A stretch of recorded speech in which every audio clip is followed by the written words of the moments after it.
Miren, estoy Licenciada. utilizando una aplicación por el teléfono porque no sé qué le pasó a mi computadora, ¿verdad? Entonces tengo ese problema. El problema es que no he solucionado el eco. Licenciada, justamente le iba a hablar para eso, para que le baje volumen a la computadora. Ah, muy bien. Le quito todo el volumen. Sí, licenciada, y ya no soy a través del teléfono. Ah, ok. ¿Y ahora? ¿Me escuchan? Sí, ahí está bien. ¿Me escuchan bien? Ah, va. Mil gracias, Kimber. Gracias a que me ayudó. Kimber, puede comunicarme con ustedes porque tengo el problema de que no puedo abrir el micrófono de la computadora. Entonces vamos a trabajar así, jóvenes. Entonces, miren, yo quería darles algunas recomendaciones antes de que iniciemos clase, ¿verdad? Entre ellas, pues, que pueden utilizar también el libro del doctor Luis César López Permo. Pueden utilizar ese libro para esta parte que estamos viendo también. Y es un libro de fácil acceso, ¿verdad? Ahora, creo que si se ve en la pantalla, sí, pues es este, ¿verdad? Que me había enseñado una compañera el otro día, ¿verdad? Sí, licenciada, yo le enseñé. Es un libro de bajo costo y que puede servir para esta parte primera del curso de filosofía. Ahora bien, los exámenes van a ser así de paréntesis. Yo les voy a dar la definición y ustedes tienen que buscar el concepto. Creo que esos exámenes ustedes ya los han practicado, ¿verdad? Así es de que vamos a hacerlo en esa forma. Y los puntos que van a entrar en el examen va a ser la primera y la segunda unidad. La segunda unidad, pues ya ven que nos han quitado mucho las clases, hay muchos permisos y muchos problemas hemos tenido para poder trabajar nuestras clases. Lo cierto es que el viernes también se suspenden las clases. Entonces tenemos ese problema, ¿verdad? Pero digamos que hay materiales ya para examinarse. Y los exámenes así, pues no presentan muchos problemas. Vamos a ver ahora entonces lo que es el naturalismo y el positivismo, ¿verdad? Así es de que esta es la segunda parte. Después de abordar el concepto de derecho, esta es la segunda parte que vamos a ver. Otra cosa es que ustedes ya se apuntaron ya empezaron su léxico, saben qué es epistemología, saben qué es teleología. Esas cosas deben preguntárselas, porque son puntos que van a venir en el examen, ¿verdad? Así es de que lean con detenimiento el programa y lo que yo les he dado, y los materiales que les he mandado también, porque eso va a ayudar mucho. Así es de que vamos a empezar con este tema. Quería decirles que el viernes pues no va a haber clase porque hay elecciones también, ¿verdad? Es un problema, este semestre está muy accidentado, por decirlo así, ¿verdad? Entonces vamos a ver de qué se trata esta parte. Esto pues tiene que ver mucho con lo que es la teoría del derecho, ¿verdad? De dónde viene, cuál es su origen, en qué consiste, cuáles son las corrientes que lo alimentan, en fin, todo eso lo vamos a ver hoy. Entonces, después quiere decir que antes del examen esta va a ser nuestra última clase prácticamente. Yo lo siento mucho, pero eso está fuera de mi control, ¿verdad? Así es de que tienen que estudiar el tema y el examen va a venir en esa forma para hacerlo más fácil, ¿verdad? Vamos a ver, alguien escribió ahí algo.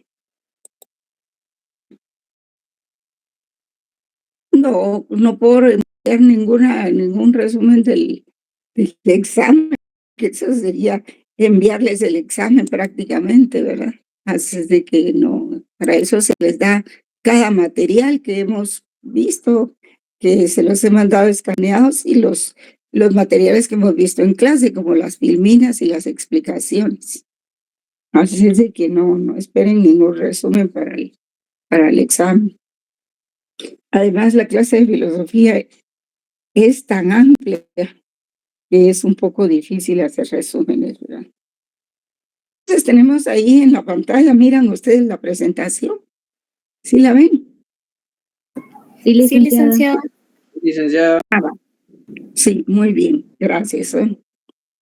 Entonces, de lo que se trata aquí es de explicar un poco lo que ha sido el origen del derecho y de las corrientes del derecho que han surgido a lo largo de la historia. Y por eso es que les recomiendo ese libro del doctor César López Pérez, porque él desarrolla bastante la historia del derecho, ¿verdad? La génesis del derecho.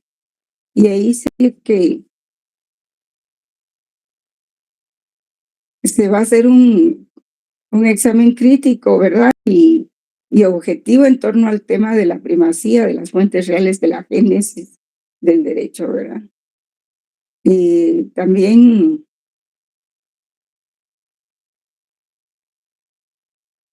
sí son fuentes del derecho, pero también son corrientes que han moldeado el derecho a través de los años, ¿verdad?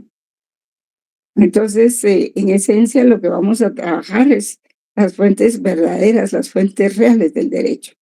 En este momento, ¿verdad? No en todo el curso. Las estrategias metodológicas, ¿verdad? Y que han dado con estas corrientes epistemológicas, ¿verdad? Que vamos a conocer. Entonces, tenemos el justnaturalismo, ¿verdad? O derecho natural, que surgió hace muchos años en el orden de la creación del derecho. Ustedes saben que algo universal del derecho, pues es que existe en todas las sociedades, ¿verdad? Y pues el justnaturalismo surgió porque el hombre siempre trata de explicarse, tal vez de manera metafísica, cuáles son los fenómenos que le rodean. Y a falta de un desarrollo económico y social como el que tenemos hoy, pues los individuos acudían más que todo a las corrientes religiosas, ¿verdad? Y la religión fue un fenómeno que apareció y casi al mismo tiempo que el derecho, ¿verdad? Y casi al mismo tiempo que el Estado. Entonces la religión siempre ha existido. La religión politeísta o no, ¿verdad? Pero siempre ha existido. De tal suerte que la primera corriente que tenemos es el justnaturalismo o derecho natural. Y este sistema filosófico, pues consiste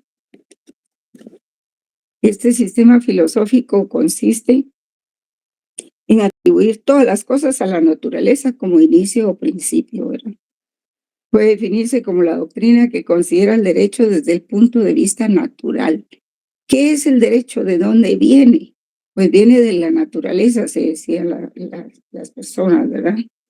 Y está compuesto por un sistema de valores que actúan como inspiración de todos sus contenidos y también como una guía para la actuación de los agentes del derecho, ya fueran las autoridades, fueran los jefes de las tribus, fueran los reyes, los monarcas.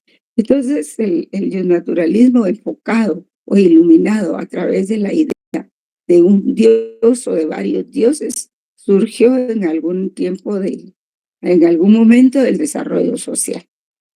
Y así en un principio, pues el derecho natural se hacía derivar de un origen divino, generalmente identificado como un ser superior. ¿Cuál podría ser ese ser superior, jóvenes? Pues Dios, ¿verdad? Fundamentalmente eso. Posteriormente, por ejemplo, Hugo Grocio que es uno de los precursores del derecho natural, al principio, cuando él era joven, que tenía como unos 20 años, decía, no, el derecho natural proviene de Dios, porque solo Dios es el que puede darnos justicia. Y así era, ¿verdad? Él mantenía su preocupación de que lo que nosotros teníamos, entendíamos como justicia y por la que había que luchar, era un valor, un bien emanado de Dios. Pero como uno evoluciona, ¿verdad, jóvenes? Uno va cambiando conforme pasa el tiempo, madura, razona, en fin. Cuando él tenía ya más o menos 40 años, ya no sustentaba esa corriente, ¿verdad? Sino aceptó de que el hombre pues tenía raciocinio y que el derecho natural podía derivarse de la razón o del raciocinio del hombre, no necesariamente de una deidad, ¿verdad? No he cambiado la diapositiva, voy a ver ahorita. Vamos a ver. Perdón, sí.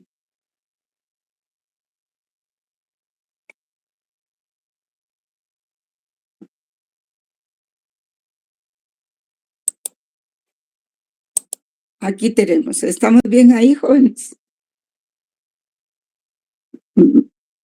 Sí, licenciada. Sí. Entonces, el principio, la primera corriente, sí. La primera corriente que surgió fue el justnaturalismo o derecho natural. Y disculpen, yo no había tomado en cuenta que no había cambiado la filmina, ya les estaba hablando del tema, ¿verdad? Entonces, posteriormente se hizo derivar el derecho de la justicia, de la razón o del raciocinio del hombre. Es decir, que es una creación del conocimiento y de la conciencia del hombre. Y eso pues fue un avance, ¿verdad? Porque radicar la existencia del derecho y de la justicia como parte del raciocinio del hombre, pues era darle mayor importancia a las sociedades, ¿verdad? Entonces, en un principio, como dice ahí la Filmina, pues el primer sistema filosófico que surgió emanaba de las ideas de la naturaleza. Después de la naturaleza se le asimilaba también a Dios, ¿verdad?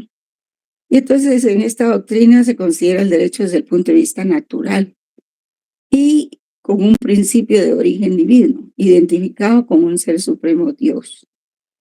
Y posteriormente, pues este principio se hace descansar en la razón del hombre, en el raciocinio, en la creatividad del hombre y en la conciencia del hombre, por supuesto, ¿verdad? Entonces ya cambian los paradigmas. Ya no es solo la idea de que la justicia o del derecho viene de Dios, sino del hombre. Vamos a ver aquí. Veamos esas características del derecho natural. Pues es anterior al hombre, ¿verdad? Eso surgió anterior al hombre, lo que conocemos ahora como justicia y derecho natural. Es intrínseco a la naturaleza humana, ¿verdad? Otras características es que es universal, se da en todas las sociedades, en todo el universo, sea la sociedad que sea, pues en América ya había bastante desarrollo cuando vinieron los conquistadores. Y digamos, hay un filósofo famoso que se llama Enrique Dussel. Alguna vez les voy a proporcionar un video de él.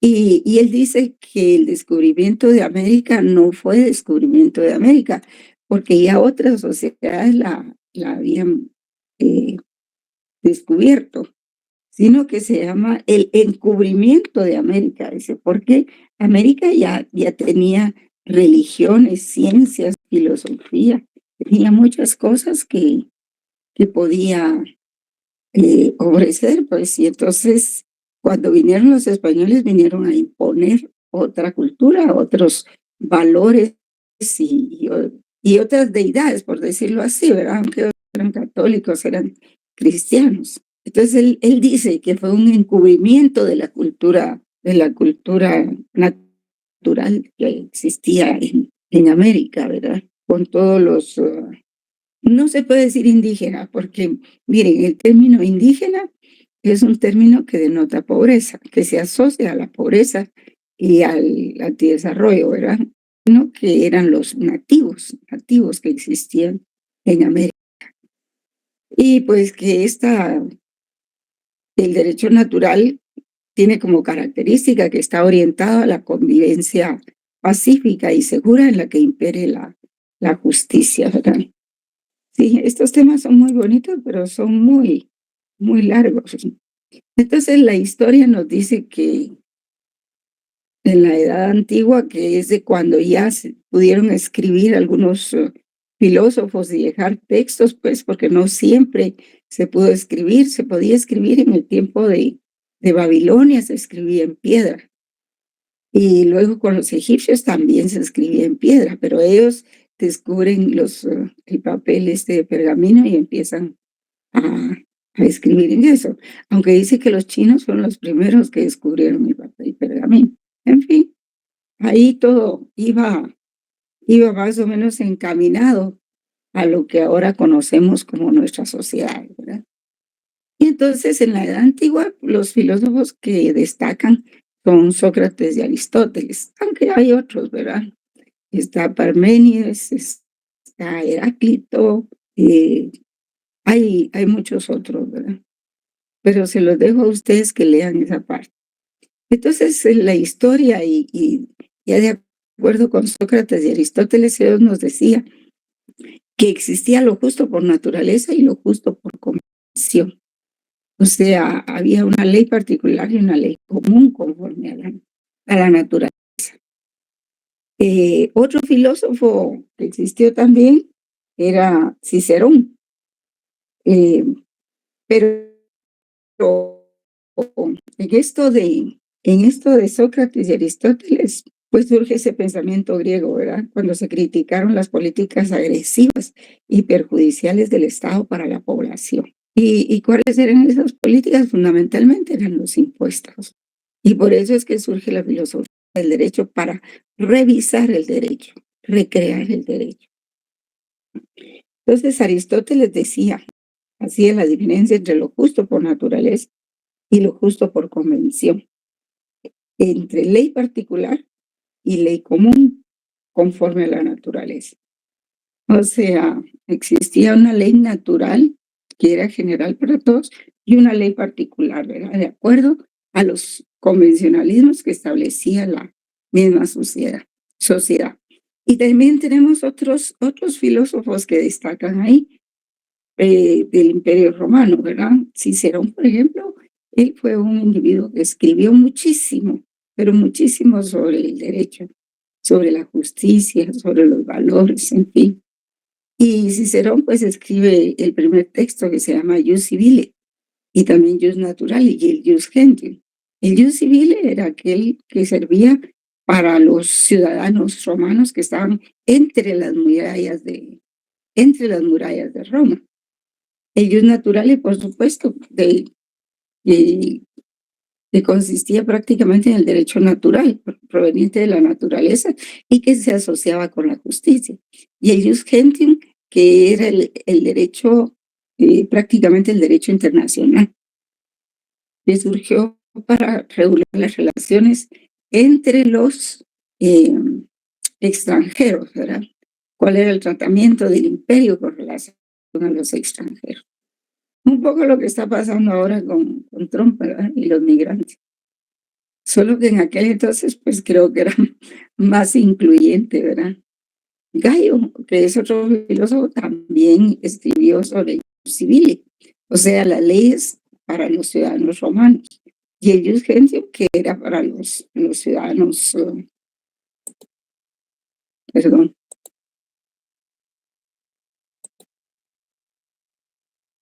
Y el Jus Gentium, que era para los extranjeros. Ulpiano también es otro filósofo, había muchos, ¿verdad? Escribió sobre el jus natural, el derecho natural y el derecho de gentes. Ese se llama derecho de gentes, ¿verdad? O sea, el jus cogens, que le llaman, y el jus civil. Y Pablo que solo se les conoce por un nombre, ¿verdad? No tiene sentido dar el apellido de Sócrates o de Aristóteles cuando ya se les conoce por uno de sus nombres. Y Pablo pues también escribió sobre esas disciplinas. Llegamos a la Edad Media y nos encontramos con que la iglesia ya se va conformando cuando triunfa el cristianismo por un decreto que firmó este emperador. ¿Cómo se llama este emperador? Bueno, él declaró ¿qué? Constantino fue el que declaró Constantino, cabal. Muchas gracias, sí, Constantino. Él fue el que emitió un decreto declarando que la Iglesia Católica era la iglesia oficial. El cristianismo, perdón, que el cristianismo era la religión oficial. Y eso dio Pablo para que se pudieran, pues, divulgar, difundir el cristianismo, para que acabaran también los sacrificios de los cristianos que hacían los romanos, para terminar con todas esas deidades que tenían los romanos, como que tenían figuras de Neptuno, figuras de Atenea, todas esas cosas. Bueno, eso fue, creo yo, que en Grecia. Pero en fin, entonces terminó toda esa etapa y viene el cristianismo y florece, ¿verdad? Y entonces se crean iglesias ya para adorar pues a un solo Dios. Y se crean también las órdenes religiosas, como la orden de los franciscanos, a la que pertenecía San Agustín de Hipona. Y él pues sostenía también que el derecho natural era el que proporcionaba la justicia y era el que todos debíamos tener presente, ¿verdad? Y él con base a lo que llamó, pues era la ley eterna absoluta. Y pues él decía que, porque también aparece el Estado, ¿verdad? No como lo conocemos ahora, sino que eran reyes, eran emperadores. Y él decía que el aparecimiento del Estado pues era una manifestación del pecado de los hombres. Pero luego surge Santo Tomás de Aquino, porque el mérito que tiene también San Agustín de Hipona es que él y su grupo digamos, de los franciscanos, crearon durante muchos años, escribieron la Biblia, ¿verdad? La primera Biblia se da ahí. Luego llega Santo Tomás de Aquino, pero él ya no es un filósofo absolutista como el padre San Agustín. Aunque si ustedes leen las confesiones del padre San Agustín, van a ver que es muy interesante todo eso. Para quien quiera ahondar en el tema, ¿verdad? Santo Tomás de Aquino, pues... Fíjese, Ligda, que sí. Perdón, platicando justo ahorita sobre las confesiones, un libro que sí abordé un tanto en un tiempo, la verdad es súper complejo la manera que se expresa San Agustín en este caso. Ajá, sí. Mucho sobre el derecho, habla mucho de derecho, pero sí más esta ley eterna absoluta, ¿no? Que al final es como que un encuentro personal con esta ley eterna absoluta, ¿no? Sí es súper radical en ese sentido, y él expresa de que sus sentidos, sus acciones van muy relacionadas son contra la ley eterna absoluta, pero que en ese entonces él no cumplía, pero que al darse cuenta de esto, poco a poco se fue reprimiendo. Se retractó. No se retractó, pero sí. Ajá. No se retractó, pero sí se fue suavizando. Reprimió. Ajá, en ese sentido, porque, por ejemplo, que llegó a ser obispo, pero tuvo esposa, tuvo un hijo. Sí. Entonces, es bastante interesante cómo hacer la relación con la ley eterna. Sí, es cierto, sí. Él va cambiando, lo que le pasó a Hugo Grocio también, ¿verdad? Que a los 20 años él decía que el derecho natural provenía de Dios y después a los 40 años cambia la tesis, ¿verdad? Y entonces viene Santo Tomás de Aquino y él funda algunas escuelas. Y por eso a la época de Santo Tomás de Aquino se le dice la escolástica, ¿verdad? Porque él funda escuelas para conocer la Biblia y para hablar también de la ley eterna relativa. Y fue el primero que mencionó el término equidad entre las leyes, entre la aplicación de las leyes para los súbditos. Pues dijo que si bien el emperador o el rey tenía un poder absoluto, también era cierto que debía de velar porque hubiera equidad en la aplicación de la ley. Eso fue muy, muy interesante. Pero esa parte no se las voy a preguntar, es solo como cultura. Y aquí tenemos pues la edad moderna. Y esta parte que les estoy escribiendo aquí, la maneja muy bien el doctor Luis César López Pérmuto en su libro, ¿verdad? El otro día me quedé pensando cuando me preguntaron sobre qué libro, también Eduardo García Maínez, ¿verdad? Entonces, es muy bueno en esto. Entonces el yo naturalista cambia, ¿verdad? Y será de carácter estrictamente racional. Cuando Hugo Grocio funda su escuela racionalista y también la escuela social. Luego surgen otros filósofos como Thomas Hobbes, que él creció en un estado de inseguridad absoluta, ¿verdad? Y él crea ese documento que se llama el Leviatán, porque el Leviatán quiere decir que es un monstruo. Y ese monstruo, pues lo que pasa es de que es ni más ni menos que el Estado, ¿verdad? El Estado, los emperadores y todo eso.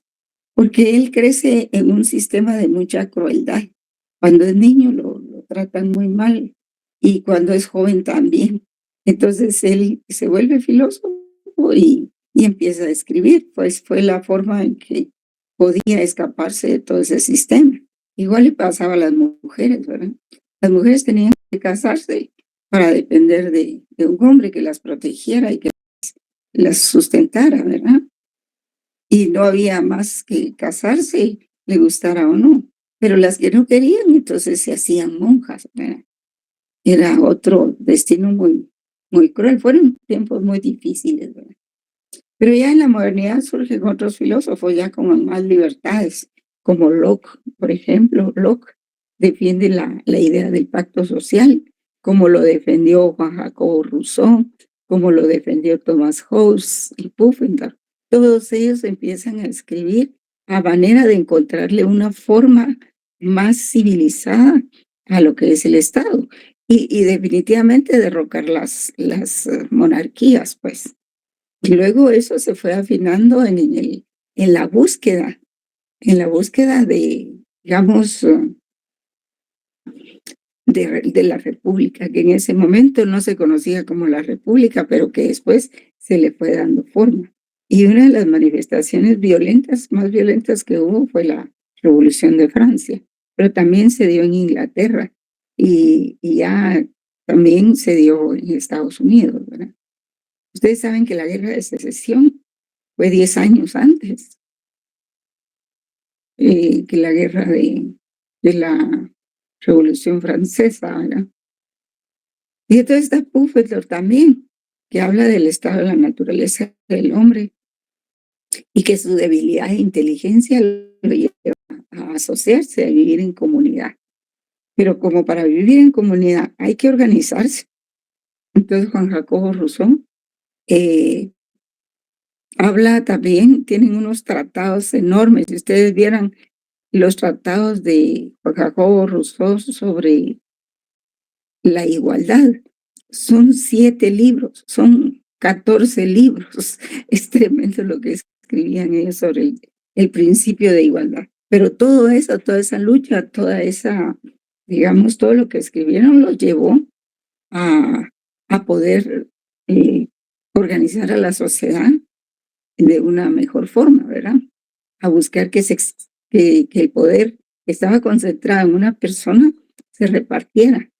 Y al principio lo primero que surgió fue el Parlamento, que se conocía en ese entonces, que es el Congreso, como lo decimos aquí en nuestros países, ¿verdad? Pero el Parlamento era muy importante. Entonces ya había un cogobierno entre el Parlamento y el rey. Y lo que de último surge, pues, es el organismo judicial. Me parece que fue Montesquieu el que lo cree. Así es de que, bueno, vamos a ver aquí. Entonces llegamos a lo que se conoce como contrato social, la Carta Fundamental o una Constitución, en que su característica es de que algunos ciudadanos redactan ese documento que se llama Constitución, Carta Magna o Carta Fundamental, y es una voluntad heterónoma, pues no son los ciudadanos los que obedecieron, los que tienen que obedecer, no son los que escribieron ese contrato social.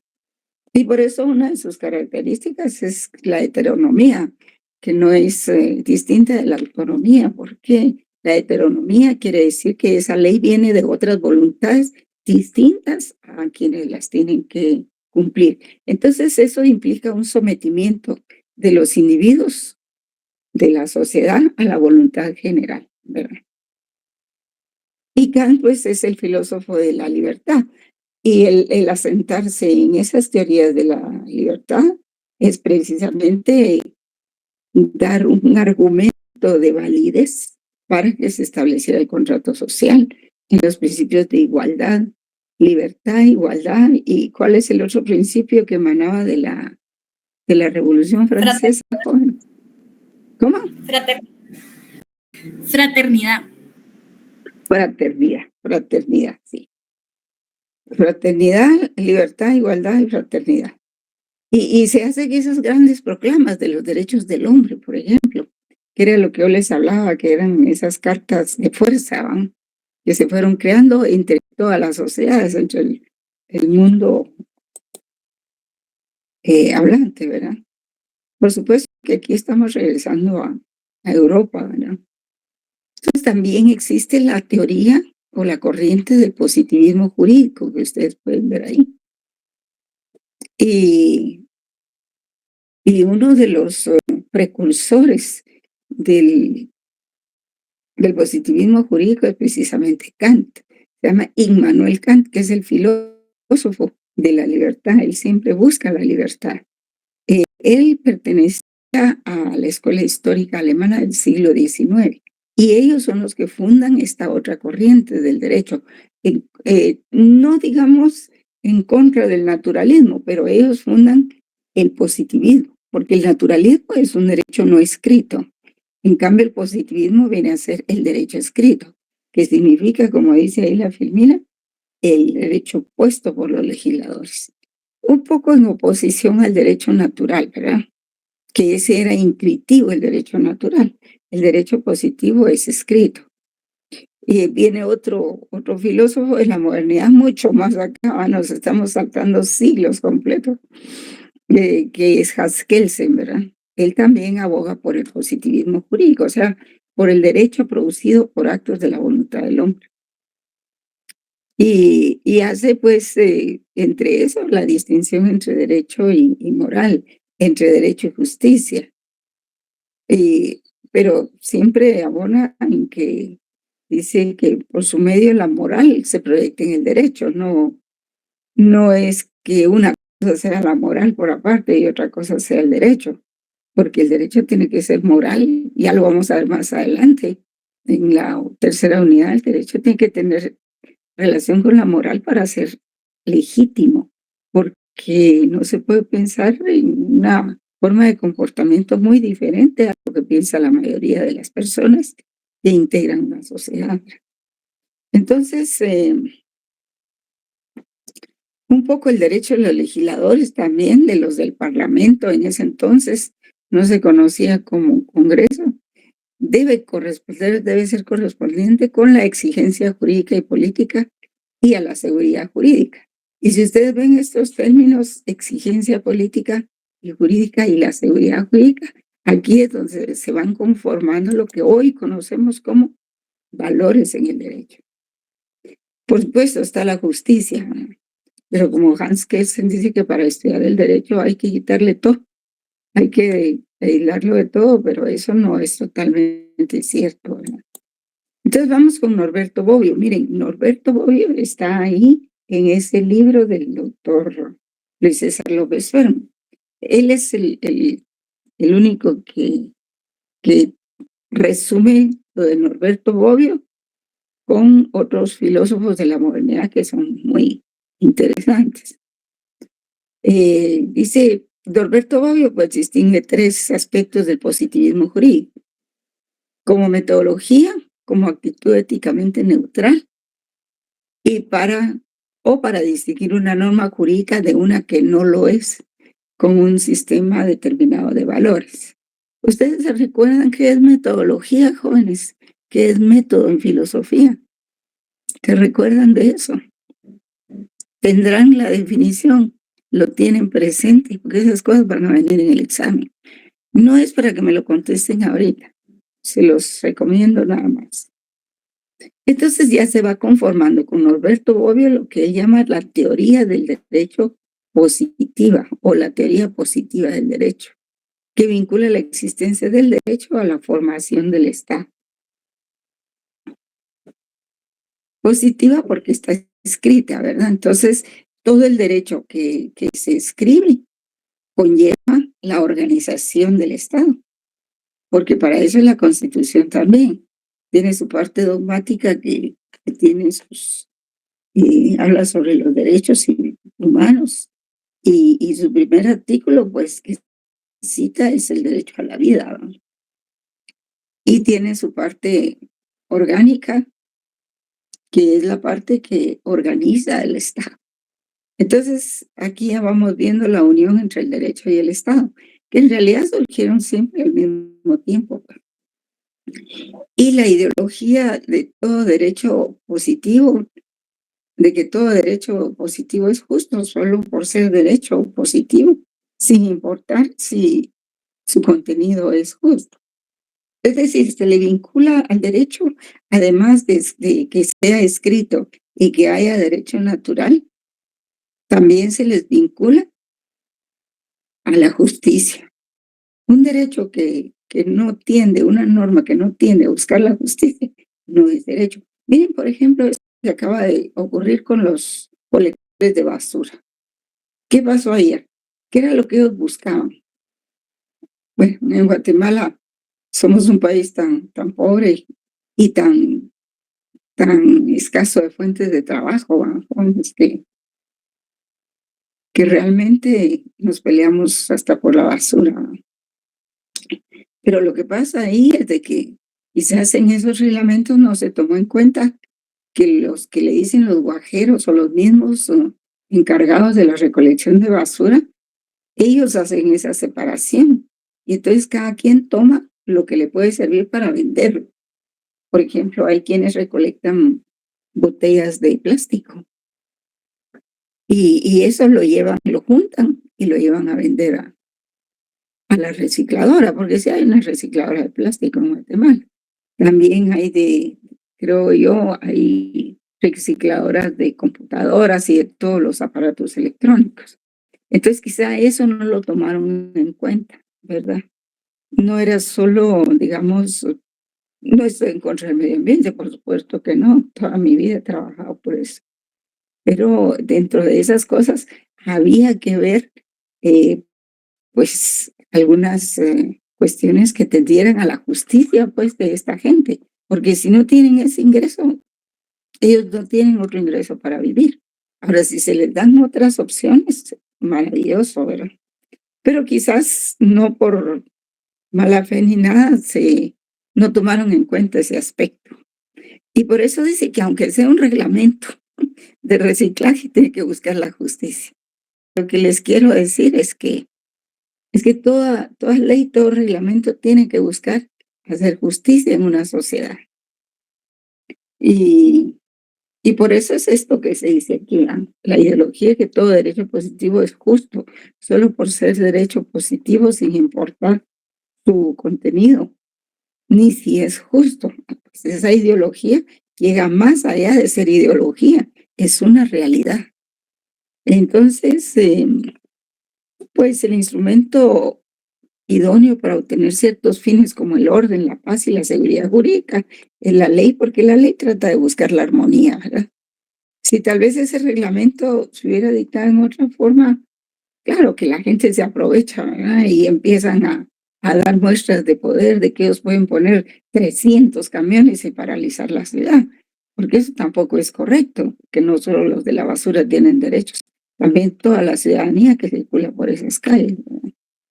Así es de que ahí hay algunas desviaciones dentro de esas solicitudes de reivindicación de sus derechos. Entonces tenemos otras tesis, por ejemplo, de la de Alf Ross, que es otro filósofo, pero ya de la posmodernidad, ¿verdad?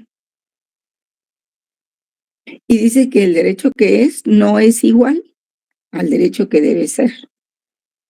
¿Qué relación tiene el derecho que debe ser, jóvenes? ¿Cómo se conoce también? Mire, yo voy a tratar de darle ingreso a los que están, pero con los problemas que tengo en mi computadora, espero no perderla. Ah, no, ya no hay. Bueno, entonces, las tesis principales de Alf Ross es de que el derecho que es no es el mismo que debe ser. Que el derecho inmoral, derecho que es, y el derecho y la moral y el derecho que es, sí, que hay que preguntarse qué relación hay entre derecho y moral, porque el derecho y la moral constituyen el derecho que es. Pero si nosotros lo asociamos con el mundo de la deontología, o sea, el mundo de deber ser, ese nos va a decir qué debe ser, cómo debe ser el derecho. Que es hacia lo que vamos con la filosofía del derecho, cómo debe ser el derecho. Y hay una concepción imperativista de las normas jurídicas también, ¿verdad?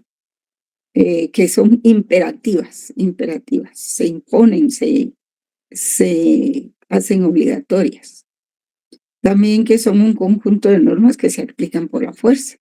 Sí, por la fuerza pública, pues la fuerza del Estado. Porque si el Estado no tuviera esa fuerza, pues no tendríamos cómo aplicar el derecho. ¿Cómo es que se hacen efectivas las sentencias? Por la fuerza del Estado, por la fuerza pública, ¿verdad?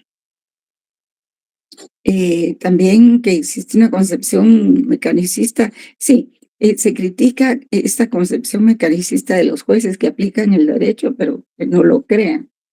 Hay muchas sentencias, jóvenes, por ejemplo, en derecho laboral. Yo hice una pequeña investigación sobre las sentencias laborales. La hice hace como 3 años, como 5 años. Y me encontré con que ellos ya utilizaban un formato, pues. Y nadie se sale de ese formato. Y a veces hay situaciones particulares que deben tomarse en cuenta, ¿verdad?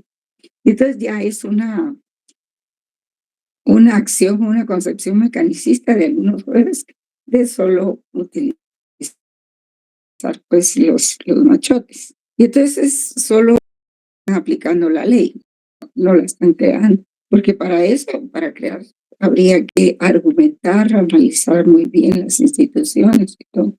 Pero bueno, también una justificación que me dieron los jueces es que hay mucho trabajo, ¿verdad? Mucho trabajo. Y así no puede uno como que ser muy creativo. Pero sí, la otra tesis que él desarrolla es que todo ordenamiento jurídico debe ser obedecido. Después vamos a ver en la otra unidad de qué se trata la obediencia al derecho y cuál es el impacto de que todos obedezcamos como borregos el derecho, ¿verdad? Sin ningún análisis crítico.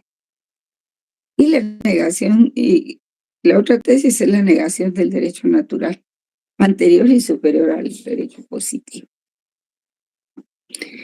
Voy a ver si hay alguien que esté esperando ahí para ingresarlo, porque aquí me llegan avisos, pero ya cuando yo lo busco no hay quien esté esperando. Una compañera que se llama Carla Gárnica que está solicitando, pero le voy a decir que ponga otra vez su solicitud. Sí, no sale Está en el chat. No sale aquí en la solicitud de ingreso.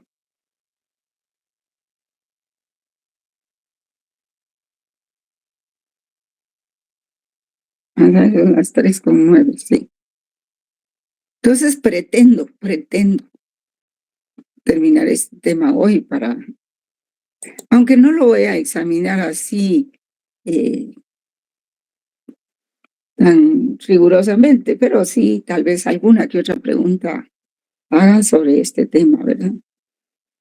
Esta parte la pueden desarrollar ahí en el libro del doctor Luis César López Permut, ¿verdad? Y creo que yo tengo un material, voy a ver si se los traslado.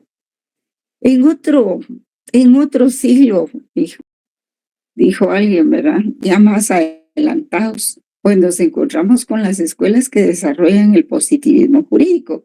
Y entonces ya todo el mundo se dedica a desarrollar la letra escrita y todo lo que se ha escrito, ¿verdad? Y en primer lugar, uno de los protagonistas de esto son lo que se llamó la escuela de los glosadores y los posglosadores. Pues ellos dieron muchos aportes a la creación de las ramas del derecho, especialmente del derecho internacional privado, ¿verdad? Y eso dio lugar también a la teoría de las corporaciones, a la teoría general del derecho, a la teoría general del derecho penal, los procedimientos penales, los civiles y todas las necesidades del derecho adjetivo para cubrir todas esas necesidades prácticas. Bueno, voy a ver si está ahí la solicitud de ella para ingresarla. Ahí está. Ahí está. Bueno, para que no me reclamen. Entonces todo esto ya fue más o menos en el siglo XIX, principios del siglo XIX.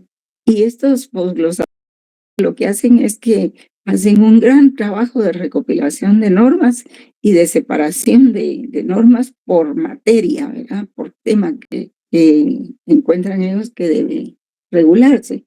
Y las primeras, digamos, la primera separación que se hizo del derecho positivo fue el derecho público y el derecho privado. Esa fue la gran separación, la primera, ¿verdad? También surgió en esa primera separación el derecho internacional de las demás ramas. Y después en el derecho internacional pues se desarrollaron las normas del derecho internacional público y las ramas del derecho internacional privado. Creo que esto de la escuela de los glosadores lo ven muy bien ustedes en derecho internacional privado, porque yo doy muchos años ese curso. Y ahí es donde se estudian las escuelas de los glosadores y posglosadores. Y entonces aportan mucho a la creación de las ramas del derecho, como les decía. No solo derecho penal, sobre todo derecho civil, que era el derecho privado. En 1789, posterior a la Revolución Francesa, pues se da el pensamiento justnaturalista de la Ilustración. Ustedes han oído en alguna parte que surgió una etapa muy bonita, que era la de la Ilustración, donde florecieron florecieron las ciencias, floreció la filosofía, y es lo que se le llama, o el doctor Luis César López Permut le llama el positivismo filosófico. Pues a ese gran movimiento que fue asociado al renacentismo. El renacentismo pues es donde se rompen las cadenas, ¿verdad? La Iglesia Católica pierde poder, porque al principio en la Edad Media se vivía un tiempo que se le llamaba teocracia, teos, Dios, kratos, poder. Y la teocracia pues quería decir un poder de la Iglesia. Todos estábamos bajo el poder de la Iglesia, incluso el emperador o el rey. Se lo tenía que consultar todo a la Iglesia antes de hacerlo. Tan es así que Enrique VIII pues le pidió permiso a la Iglesia Católica para poderse casar, para poderse divorciar de María Tudor, me parece, porque él quería casarse con Ana Bolena. Y la Iglesia se lo prohibió, dijo que no se podía divorciar. Pero vean ustedes el poder que tenía la Iglesia. Entonces vino Calvino y otros y le aconsejaron al rey que se separara de la Iglesia Católica y que se fundara una nueva iglesia. Y es así como surge el movimiento del protestantismo. El protestantismo se llama así porque es una protesta en contra de la hegemonía que ejercía la Iglesia Católica, ¿verdad? Entonces ellos irrumpen con esa nueva corriente ideológica que es el protestantismo y fundan la Iglesia Anglicana. Entonces la Iglesia Anglicana sí le dio la autorización al rey Enrique VIII para que se divorciara y se casara con Ana Bolena. Y ahí es donde empieza a perder poder la Iglesia Católica. Y pues ya después, digamos, la Iglesia Católica tenía poder sobre todo, ¿verdad? Acuérdense si ustedes en ese tiempo de la Inquisición, uno de los propósitos de acusar a ciertos individuos era precisamente para despojarlos también de sus riquezas, de sus bienes. Y la Iglesia se quedaba con ellos. Y por eso era que los hacían confesar lo que no tenían con qué confesar. Pero una vez que ellos confesaban por el dolor, entonces ya eran despojados de sus bienes. ¿Hay alguien más que quiere ingresar? Vamos a ver.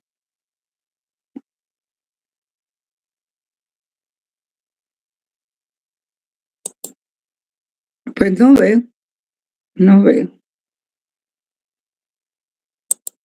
Bueno, entonces se rompe el poder de la Iglesia. La Iglesia pierde poder, desaparece la Inquisición y surge esta nueva iglesia. Surgen 3 iglesias, la anglicana, la evangélica y varias sectas así de ese tipo, ¿verdad? Y entonces también eso tiene impacto en el Parlamento. Y no es fácil que el Parlamento esté de acuerdo con que la Iglesia Católica ya no tenga poder. Y así hay una serie de guerras de este famoso peleador que se llamaba Cromwell, el coronel o general Cromwell, algo así, que él fue el defensor del Parlamento y él decía que a como diera lugar, el Parlamento tenía que existir y que no se podía eliminar en búsqueda de otro tipo de instituciones y de la Iglesia, ¿verdad? Entonces, así como surge entonces algunos movimientos en Inglaterra, surge la Guerra de los 100 años en Alemania, que no fue sino en Alemania fue la pelea digamos, de los siervos de la gleba para pelear en contra del sistema feudal hasta que lo desaparecieron. Pero imaginen ustedes, duró 100 años esa guerra, tremendo. Entonces ahora realmente tenemos una sociedad pues que con todos los problemas que hay, pues tiene cierto confort, ¿verdad? Y no estar uno en su casa pendiente de que vengan otros con hachas y con palos a matarlo y sacarlo de su propiedad, ¿verdad? Entonces se da la escuela exegética en 1789, posterior a la Revolución Francesa, pero surge un pensamiento también de que todo tenía que hacerse por una ley, que solo había que obedecer lo que decía la ley. Y entonces, por eso dice aquí en el párrafo 2, hay una excesiva fe en la relación, en la razón, o sea, en la razón, en el derecho elaborado, ¿ah? Y hay un excesivo culto a la ley. Y eso es la escuela exegética. No hay consideración de contexto ni de condiciones sociohistóricas, ni nada, ni las condiciones individuales o personales de quienes estaban sometidos a juicio. Y entonces es ahí un poco donde termina la justicia y se da una barbarie, ¿verdad? Y por supuesto el derecho natural y racionalista va cediendo paso a las otras corrientes. No podemos decir que desaparece, porque si no, no lo tendríamos ahorita, porque hay un resurgimiento a partir de los derechos humanos, del derecho natural, porque el derecho natural es derechos humanos, y resurgió de las cenizas, como el ave fénix, en contraposición con la escuela exegética que ustedes acaban de ver aquí, que básicamente esos son sus postulados, ¿verdad? Excesiva fe en la razón y excesivo culto a la ley, no consideración de contexto ni condiciones sociohistóricas de cada sociedad o de cada individuo, que hacen terminar prácticamente el derecho natural racionalista. Pero como la justicia nosotros la llevamos con nosotros, es intuitiva y cada ser humano sabe lo que es justo hacia su interior. Sabemos todos lo que es justicia, pues no pueden terminar con algo así. Y formalmente se termina el derecho natural racionalista, pero no es así. Y entonces surge en contraposición a esta escuela, fíjense bien, a esta escuela exegética, surge la escuela histórica del derecho de Savigny, que es otro filósofo alemán muy interesante, ya en la Alemania del siglo XIX, ¿verdad? Entonces toma como base la experiencia, ya esta escuela histórica alemana contradice la escuela exegética, tomando como base la experiencia jurídica vivida, ¿verdad? Y estos filósofos sostienen que en la historia se entiende, es decir, en la historia cabe cualquier fenómeno social que esté ocurriendo antes de aplicar la ley. Pero para que esta escuela, más que fuera una codificación o una ley ahí, un código a favor del derecho, ¿verdad? Y de alguna materia que hubiera que regular, lo que requería era de una ciencia jurídica. Y esta ciencia jurídica contribuiría a remediar el defecto de la rigidez propia del derecho legislar. Y entonces ahí es donde surge la doctrina, ¿verdad? Surge la doctrina y los estudios doctrinarios y jurisprudenciales. También el historicismo sostiene que la historia no se guía por la razón ni busca mejorar el mundo, como lo cree el racionalismo, sino que es producto de la sinrazón, de la pasión, del sentimiento humano, y por ello tiene más bien un carácter trágico. De ahí su elogio del pasado y la tradición, ¿verdad? O sea, realmente el historicismo es una de las fuentes más importantes para explicar cómo es el derecho ahora, porque la historia tiene mucho que ver. Depende quién fue el ganador, quién fue el vencedor. Y dicen que generalmente la historia la cuentan los vencedores. Habría que ver qué dicen los vencidos, ¿verdad? Vamos a ver qué razón. Ay, ya vamos. Y luego surge también la escuela de la jurisprudencia de conceptos, ¿verdad? Y a esto corresponde a una filosofía analítica, creadora del lenguaje jurídico, de los conceptos jurídicos.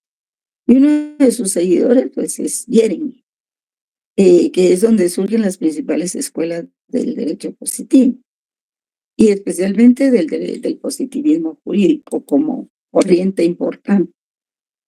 También está Rudolf von Jering, ya lo mencionamos, y él habla del sociologismo jurídico, y esta teoría es muy importante, jóvenes, porque dice, es la rama de la sociología general cuyo objeto es el estudio de los fenómenos sociales que se refieren al derecho, ¿verdad? Entonces eso es cuando dice Del Vecchio, por ejemplo, que hay que estudiar el derecho como fenómeno social también, ¿verdad? Primero hay que estudiar el derecho desde el punto de vista de la ciencia, como teoría, como lógica, ¿verdad? Pero también hay que estudiar el derecho en la praxis social, que es como fenómeno jurídico. Y finalmente hay que estudiar también el derecho como deontología, o sea, cómo debiera ser el derecho. Entonces, Rudolf von Jering dicen que es el punto de inicio, y también Savigny y de la escuela histórica alemana. Y ven al derecho como producto de luchas, de acuerdos, de convenios, de políticas y de acción social. Y opone la jurisprudencia de conceptos a la jurisprudencia de intereses colectivos, ¿verdad? Porque digamos que la jurisprudencia de conceptos, pues es un trabajo mucho de gabinete y de sentencias y todo, pero también están los conflictos colectivos que le van dando sustento al derecho. Luego venimos con el marxismo, que esto ya es algo diferente, pero es muy objetivo. El marxismo habla sobre el capital. Dice Das Kapital, 1867. Dice Marx, el análisis de las sociedades se basa en la división de clases expuesta en el capitalismo, lejos de lo que era una sociedad justa. Entonces, Carlos Marx viene y analiza las sociedades, pero no las analiza desde el punto de vista del derecho, las analiza desde el punto de vista de la economía y de los bienes. Entonces, dice que hay una lucha de clases definitivamente, ¿verdad? Entonces, él hace el análisis de las sociedades basado en la división de clases expuesta en el capitalismo, que el capitalismo es su obra cum laude, ¿verdad? Es su máxima obra. Y hay muchos estudios para eso, ¿verdad? Muchos, hay que estudiar mucho para poder evaluar el capitalismo. Y él dice que basados en el capitalismo, eso está lejos de ser una sociedad justa. Y que existen algunas clases sociales, por ejemplo, basadas en esa producción. Y dice que una es el proletariado, ¿verdad? Que produce riqueza para la sociedad. ¿Y quiénes están en esta categoría? Pues están los obreros y los operarios, ¿verdad? Como decir aquí, los pilotos, aún los recolectores de basura, ¿verdad? Y toda la gente de servicios, la gente que en su mayoría se está yendo a los Estados Unidos porque ahora la están regresando, a los cortadores de verdura y todas esas personas. Y entonces dice, él divide al proletariado ordinario, que son aquellos que todavía consiguen trabajo. Y también está el lumpen proletariado, que son los que están en pobreza absoluta, que son los mendigos, los inmigrantes, los que no tienen ningún trabajo y no tienen ninguna preparación, ni habilidad, ni edad, ni músculo, ni nada para tener un trabajo, que quedan excluidos completamente, los que viven en las calles, ¿verdad? Entonces, dice que el proletariado ordinario todavía consigue trabajo y el hombre proletariado, pobreza absoluta. Y está la burguesía, ¿verdad? Que son la clase que posee los medios de producción. ¿Cuáles son los medios de producción, jóvenes? Pues son fincas que producen café, cardamomo, que producen verduras, que producen esas palma africana y todo eso que tanto daño le hace al país. Ellos son parte de la burguesía. Y ellos se organizan también. Y sus organizaciones son, por ejemplo, ANACAPE, el CACIF, las cámaras, etcétera. Y ellos compran el servicio del proletariado para su explotación. Entonces, el Estado, dice Marx, es el Estado es el aparato político, económico y social de esta clase, con la que obligan a mantener, por ejemplo, tantas horas de trabajo, a mantener salario mínimo, a mantener sueldos escasos, a que hayan pocas fuentes de trabajo, porque si hubieran muchas fuentes de trabajo, yo les aseguro que lo que pasó ayer no ocurriría, ¿verdad? Porque la gente está viendo de dónde puedo tener dinero para comer. Y eso que se vio ayer fue la verdadera realidad de la sociedad nuestra. Y el derecho, pues, es la dictadura de clase dominante hecha ley, ¿verdad? O sea, las leyes se hacen en función de ese sistema. Y tenemos aquí otra corriente que se llama estructuralismo, ¿verdad? Y que considera a la realidad humana como el resultado de relaciones sistemáticas y constantes o estructuras solamente formales, ¿verdad? Perdiendo sustento, perdiendo toda su sustantividad, y afirma que la realidad es el resultado causal de la interacción de esas estructuras, que como tales lo constituyen y lo determinan. Y esto, pues, estructurales, por ejemplo, ustedes han visto cómo se organiza el Estado, ¿verdad? es básicamente un estructuralismo, ¿verdad? Están el presidente, los ministerios, las secretarías, las direcciones, las subdirecciones, las unidades ejecutoras, en fin, ¿verdad? Y por supuesto, en estas corrientes no se analiza para organizar un Estado corrientes históricas, ni menos filosóficas, ni humanas, ¿verdad? Sino solamente son estructuras nada más. Y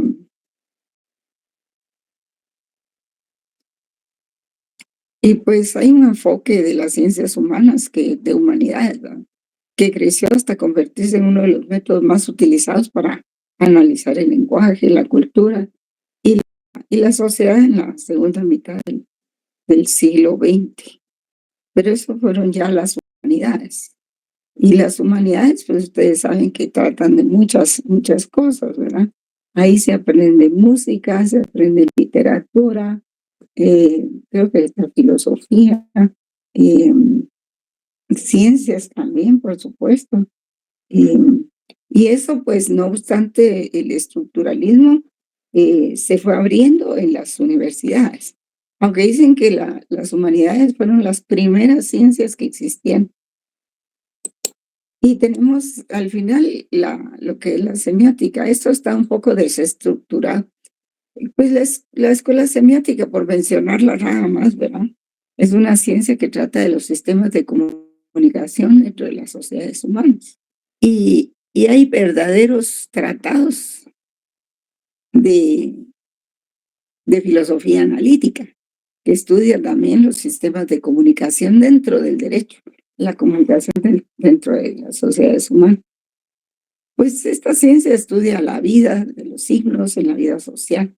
El derecho estudia el lenguaje jurídico y su método busca comprender las prácticas culturales que implican significaciones culturales de diverso orden y qué leyes son aplicables a esto. Porque ustedes han aprendido en derecho internacional privado que era necesario crear digamos, un código común para asimilar o como les dijera yo, conjugar todas las aspiraciones de todas las sociedades en materia de derecho privado.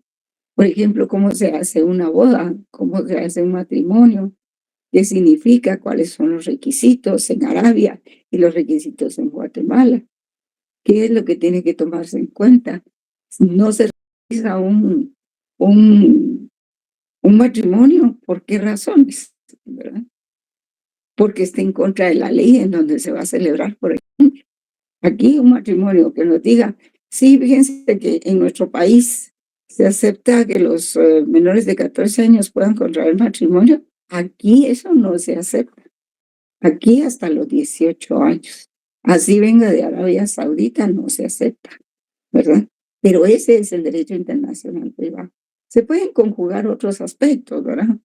Digamos, lo que se refiere al vestido, a dónde van a vivir, a los hijos, y sobre todo que el matrimonio pues tiene ciertas características y propósitos de tener una vida junta para criar a los hijos, ¿verdad?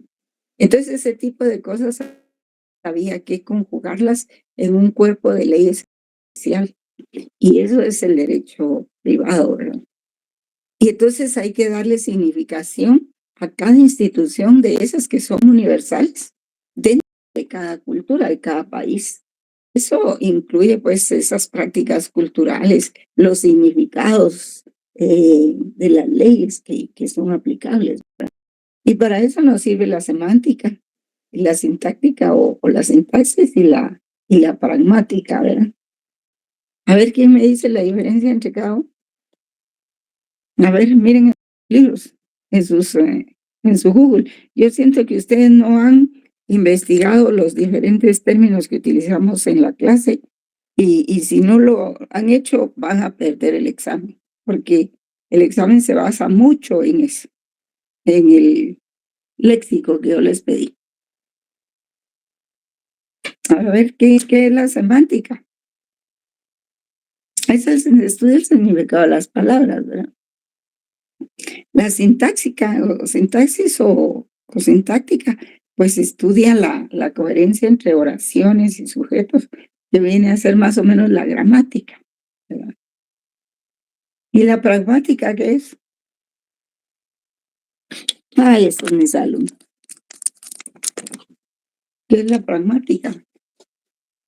Tienen que ponerse más activos para ganar los exámenes, porque aquí no se trata solo de venir a oír las filminas. Hay que ser dinámico, hay que ser crítico, hay que estudiar, hay que leer. Si no, los voy a ver en el siguiente año. El contexto de las palabras, licenciada, la pragmática. La pragmática, muchas gracias. El contexto de las palabras. O sea, miren, cada oración que yo les escribo en estas filminas tiene de fondo un gran contenido para estudiar. Y ahí les estoy dando los instrumentos para estudiar, el libro ese y lo que yo les envío y las clases. Entonces tienen que ser más proactivos, jóvenes. Si no, yo lo voy a lamentar mucho en el examen, pero ni modo. Así es de que nos quedamos aquí. Lamento mucho decirles que será nuestra última clase porque el viernes por las votaciones no se va a poder trabajar. Y pues yo espero que lleguen preparaditos, ¿verdad? Licenciada, buenas tardes. Buenas tardes. Fíjese que yo tenía una consulta. A ver. El día viernes usted comentó de que... Fíjese que el día viernes usted comentó de que los grupos ahora iban a ser de 5. Sí. Para realizar el trabajo. Solo que fíjese que nosotros, si bien es cierto, no habíamos terminado de crear un grupo de 10, sí teníamos un grupo de 6 personas. Entonces, pues, se nos hace muy difícil reducir. Difícil sacar a alguien, porque se nos hace muy mal. Bueno, pues entonces amplíenlos, pueden hacerlo de 10 y cambiamos el tema, ¿verdad? Podrían hablarme sobre la argumentación jurídica, ¿les parece bien? Sería solo en nuestro caso, ¿verdad? Sí, solo en su caso, sí. Okay. Trabajarían ustedes el tema de la argumentación jurídica. Así me ayudan y no los excluyo del trabajo que tengan que presentar, ¿verdad? Pero hay que exponerlo también, ¿verdad? ¿Les parece? ¿Está bien? Incluso pueden asociarse con otras personas para hacer un grupo de 10, digamos, si pueden. Y si no, quédense solo los 6, ¿verdad? ¿Estamos bien? Está bien, licenciada, gracias. Para servirles, jóvenes. Una consulta. ¿Usted va a subir los lineamientos del trabajo a Classroom? ¿O solo, por ejemplo, una sentencia de la Corte de Constitucionalidad y nosotros tenemos que hacer el análisis moral? Ver qué hacen, sí. Es que yo esperaba que me dijeran cosas como las que me acaba de decir el compañero, ¿verdad? Que si de veras ellos no pueden reducir los grupos. Entonces así yo les asigno otro tipo de tema, ¿verdad? De trabajo. Voy a trabajar en eso y se los envío por el tablero, por el tablón, perdón. Muchas el gracias. Tablero. Otra se los consulta. envío por el... Sí. Licenciada, en cuanto al examen, ¿usted nos hará preguntas sobre personajes que influenciaron en ciertas escuelas o no, fechas? ahorita no. Ahorita no. Tal vez solo de Marx. De Marx. Tal vez porque es lo más con... De Capital. Sí, lo que vimos ahorita, ¿verdad? También, pues, también les puedo preguntar de Juan Jacobo Rousseau, de Hobbes, que hizo el Leviatán, porque ustedes tienen que relacionarse con él, de San Agustín y de Santo Tomás de Aquino, ¿verdad? Muy bien, licenciada. Y por favor lean, jóvenes. Les va a gustar la lectura, ya van a ver. Van a estar encantados con leer. Bueno, entonces yo les deseo pues que tengan un fin de semana muy bueno y nos veríamos el 25, ¿verdad? Porque ya nos pusieron la fecha, creo que es martes, ¿verdad? Licenciada, La Sí. hora va a ser a las 2:30, tiempo de clase. La hora del examen. Sí, va a ser como a las 3, para que aquellos que tienen problemas con el tránsito lleguen, ¿verdad? A las Muy 3 bien. de la tarde vamos a hacer el 3 de la examen.